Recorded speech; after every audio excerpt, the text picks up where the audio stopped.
Welcome to the Brent Gove podcast with co-host Eric Lofholm. We are building 1 million agents in 100 countries in 10 years. Now, here's your host, Brent Gove.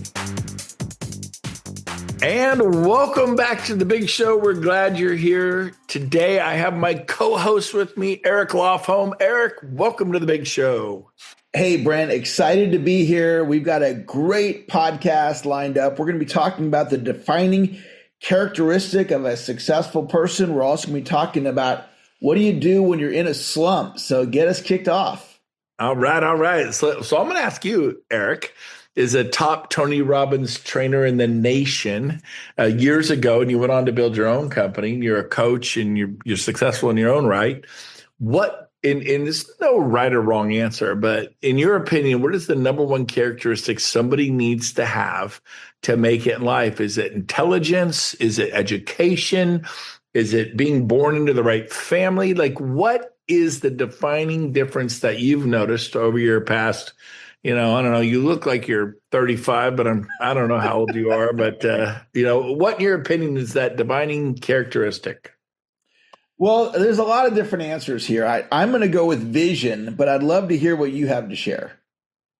I think vision's a big one. What the Bible says, without vision, people perish. So, I mean, I don't think that's wrong necessarily. You got to I think it's really good, actually. You're making me think like Elon Musk here, because you got to have a vision to carry you through the hard times. Like, where is your destiny? I like that vision. I hadn't thought of that. Like I said, there's a lot of answers.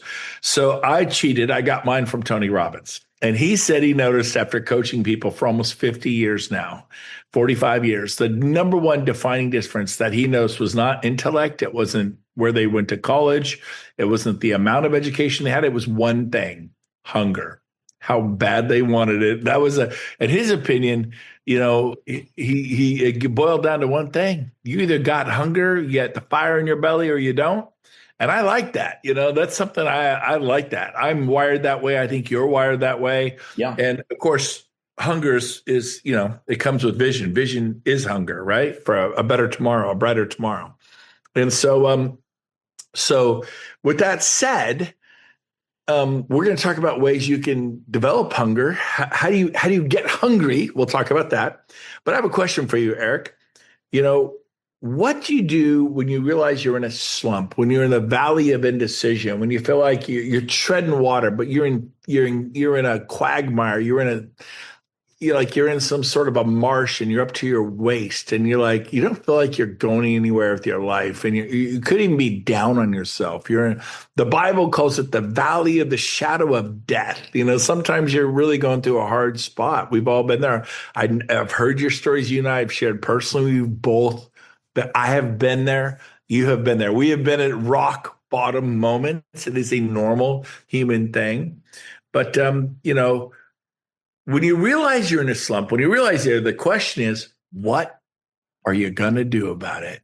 So I wrote down my answers, and you got some choices. I came up with 5 answers, Eric. What's one that comes to mind? You realize you're in a slump. You're just, you were made for more than what you're currently experiencing. So you have a choice. What are you going to do about it? I wrote down this 5 things you do. What's one thing that comes to mind for you?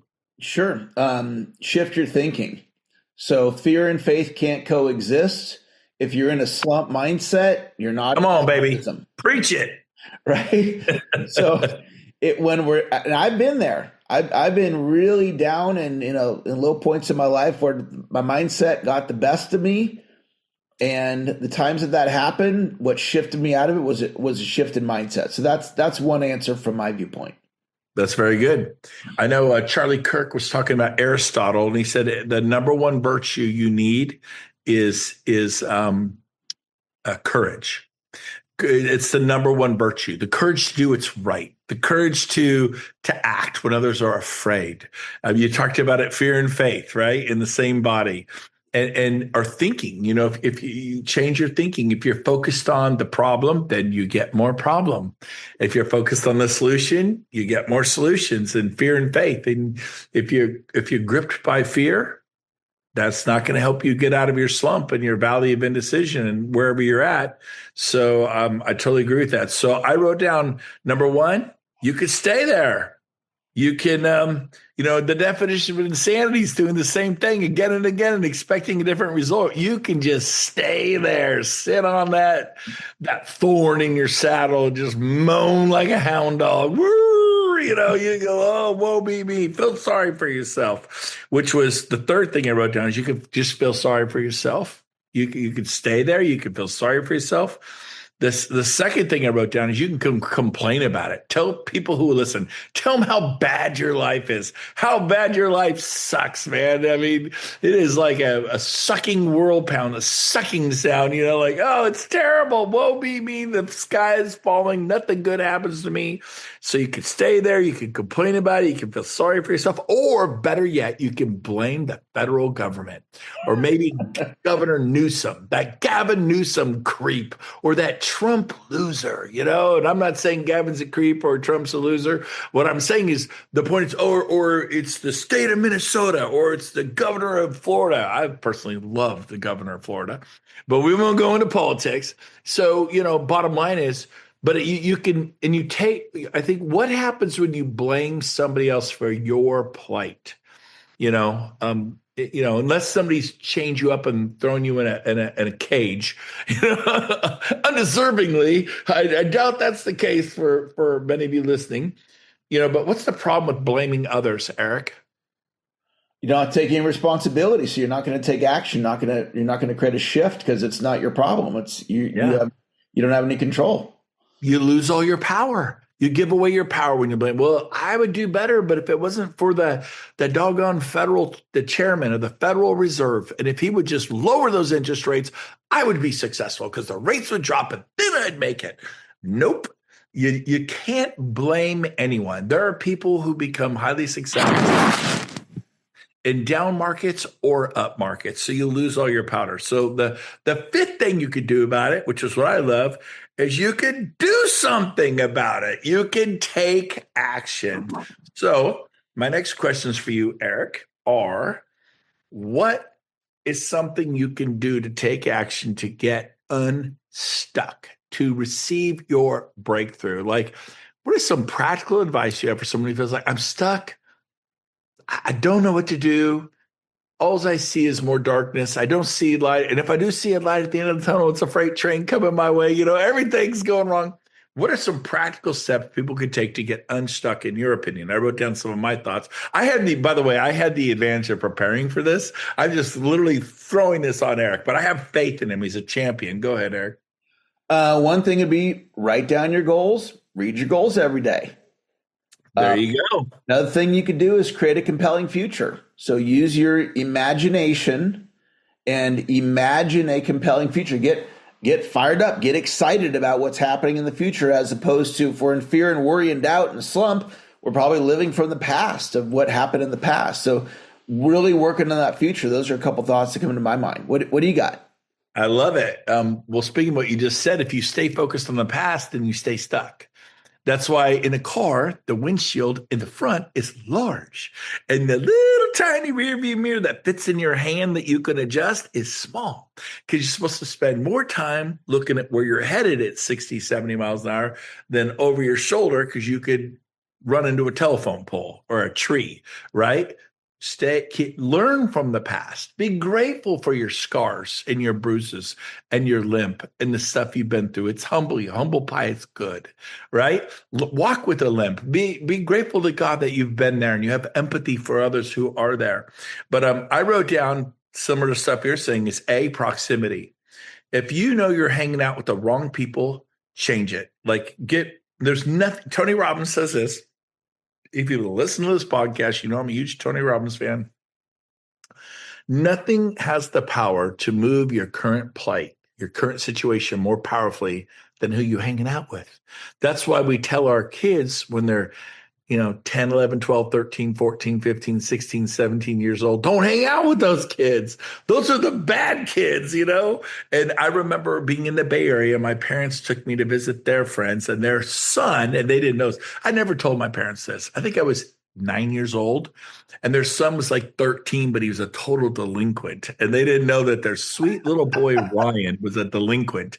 And he convinced my brother, who was 12 and I'm 9, he goes, hey, I got this great idea. Let's sneak out the back. We'll go around the front. We'll all wear black. I got a flashlight and we'll break into cars and steal stuff out of the glove box. Oh my God. And so I'm 9 and 12 and my brother's like, okay. And so we follow Ryan and we literally broke into cars for the next hour on a dark street and saw what doors would open. And we rifled through their glove boxes and through their, like, this is what we did. We were influenced by a delinquent because we looked up to him. Ryan was big and smart. He was 13. He was, oh, it's really fun. It'd be exciting. And we were dumb enough to do it. And I never told my parents that story. I should tell them. But, so who you hang out with matters, and also in a positive way, right? You ever notice some people, Eric, when you get around them, you just feel better? Yeah. You're challenged by them. You're like, wow. They don't bitch and moan. They have a great attitude. They're going somewhere. They got energy. You feel better when you leave them than when and other people, when you leave them, you feel horrible when you're around them. You're like, oh God, so-and-so's here. Oh, right. So proximity is huge. So change who you're hanging out with. 2, rewrite the script. You don't like your life. Your life's a movie. Rewrite it. You're not powerless. Say, no, this sucks. This is unacceptable.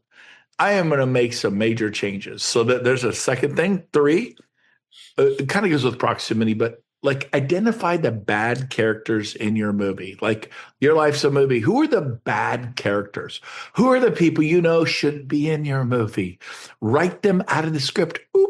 John hit a tree and died. Sally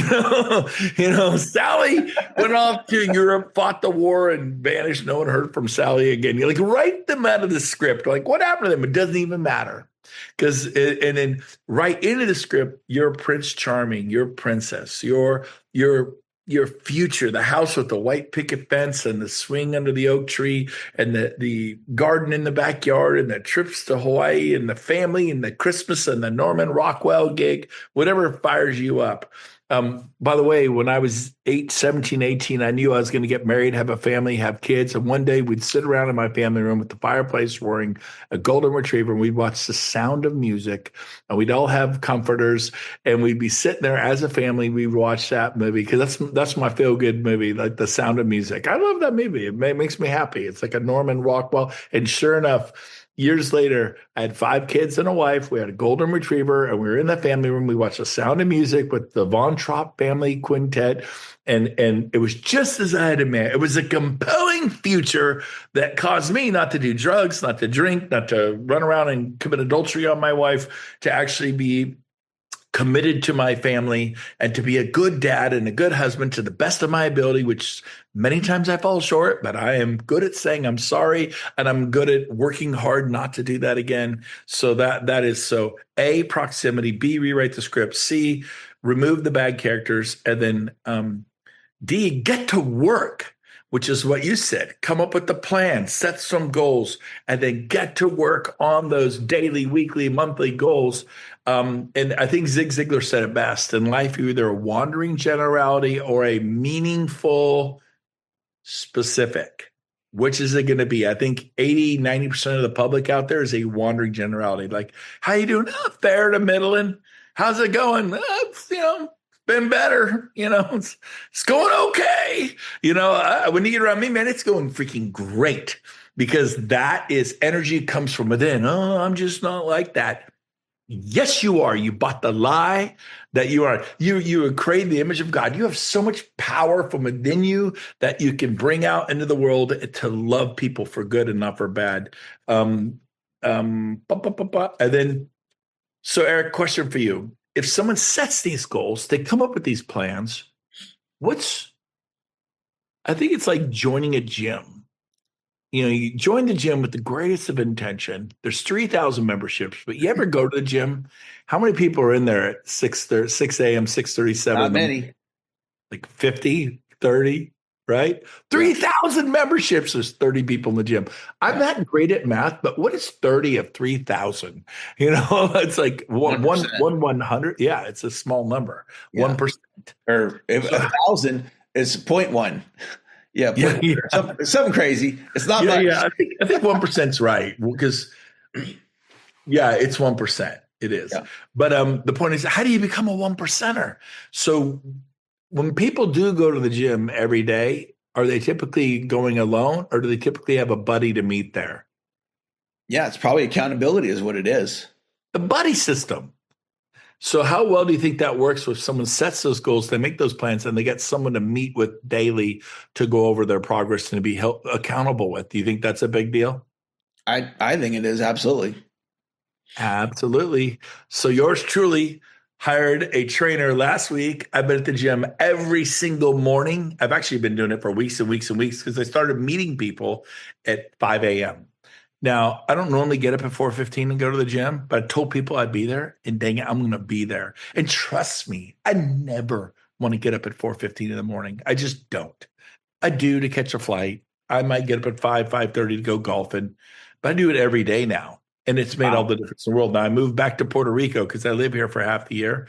First thing I did was hire a trainer. And guess what? He's got me. Here's my Jocko 30 grams of protein chocolate drink. I'm getting 150 grams of protein a day. I got my salmon omegas here. I got my creatine. I got my vitamin D. I got my multivitamin. I am absolutely on fire. My water with electrolytes, myself. I've never been so dialed in. And so I think life is easier with the helpmate, with the running buddy.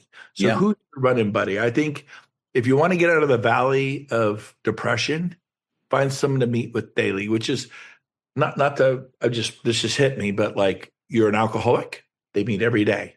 And they're this program called AA, and you get a sponsor, you meet every day. You meet every day because that's what it takes to get out of that valley of drugs and alcohol. NA, AA, all that sort of thing. It works for them. Try it for let's call it dreamaholics. Who you meet with every day, baby. You got to get free from the average to live a life worth living, which is a life of contribution, a life of you're a history maker, you're a globe trotter, you're a change agent, you're an agent of change. And I'm telling you what, it takes intention and purpose. What are some of your thoughts off some of the things I'm just throwing out here? Yeah, I love accountability. I know for me, I have accountability partners, and it causes me to perform at a higher level. For my prospecting. My prospecting agreement's 25 a day, and yesterday I didn't feel like doing it, and I did it. And so, the accountability is huge. Intention is huge. Things that we want to improve our life in. One of the, intention. The success conversation, we love this. We love the success conversation. So, yeah. I can't get enough of it because what you talk about expands. If you talk about the problem, how horrible politics are, how the doggone Christians are the bane of society, no, it's the Jewish people. No, it's the Muslims. No, it's the Buddhists. No, it's the doggone Democrat. No, it's the Republicans. You just stay there. You become an ugly person. And I'm not saying you don't stand up and do what your values are. You should.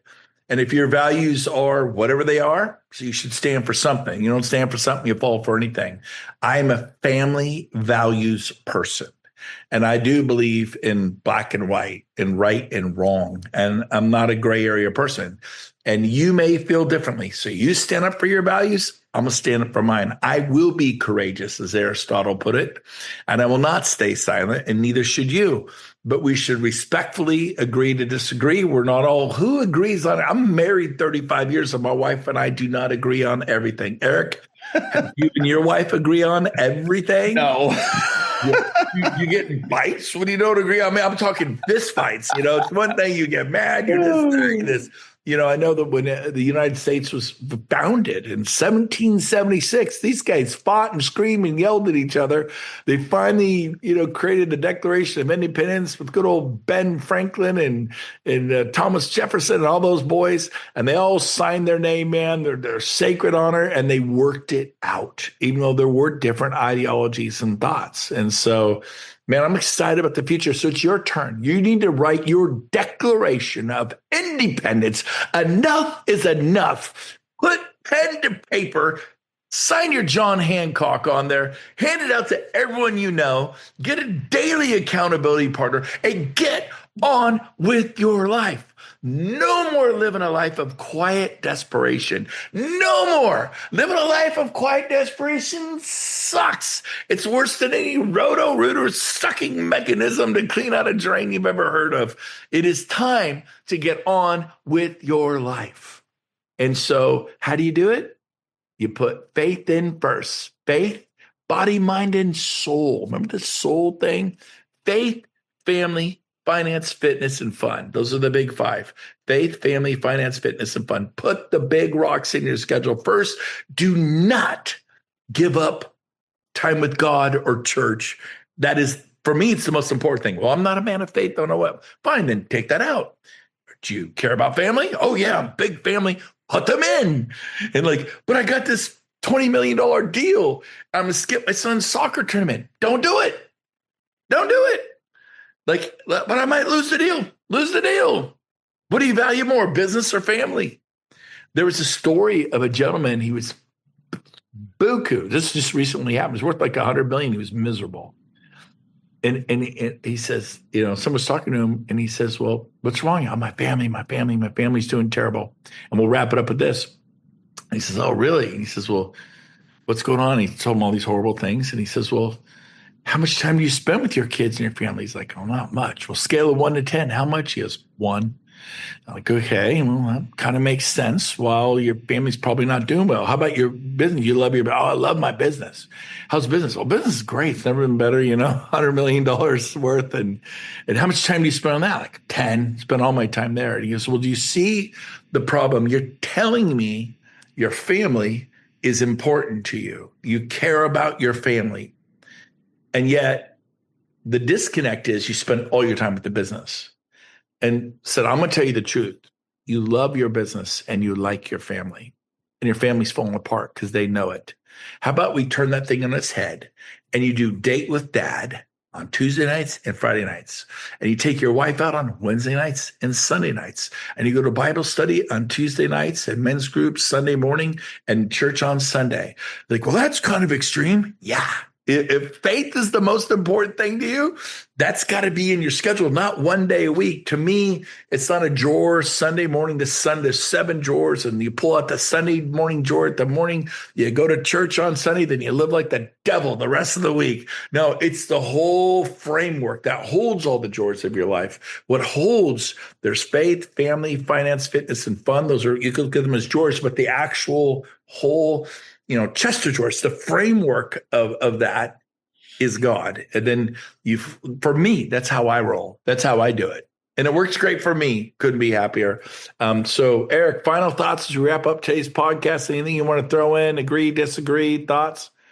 I really enjoy the conversation as always. You know, I think it's such a valuable conversation. I love that you have this podcast for all of our listeners so they can learn from, you know, all of your expertise. It's just fantastic. And it's great to connect with you today. I'm glad we're able to find some time to put out another podcast for all the listeners.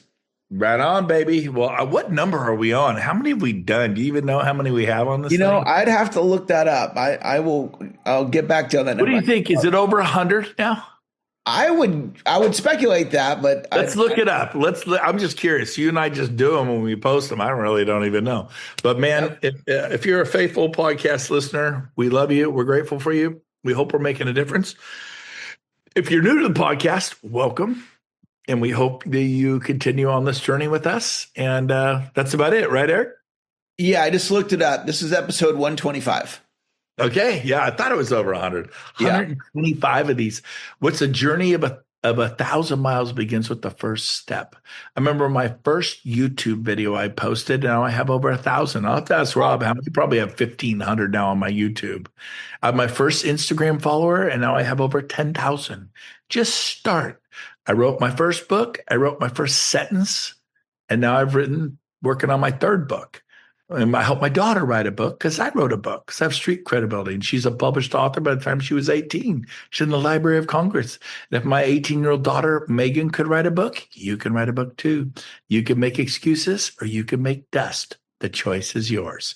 Cheers to the dust people. Let's go make some dust. Thank you all for listening. That's going to wrap up another great edition of the Brent Gove podcast. As I always say, listen to the podcast multiple times to put the best ideas into your subconscious and share the podcast with your team and with your organization. Thanks for listening. Okay, so here's the deal. We have incredible information, video content on my YouTube channel. Go over there and make sure you subscribe. And it's vital that you ring the bell. If you ring that bell every time I put out new content, it's actually going to notify you and you can get the latest and greatest of what's happening at EXP. Now, don't forget to like me on Facebook so you can also get that content, and then follow me on Instagram. We're hitting everybody high, low, and in between. We're trying to get the information out there so you can build big businesses, revenue share organizations. So go to YouTube right now. Please subscribe and ring that bell. Like me on Facebook and follow me on Instagram. We'll see you out there.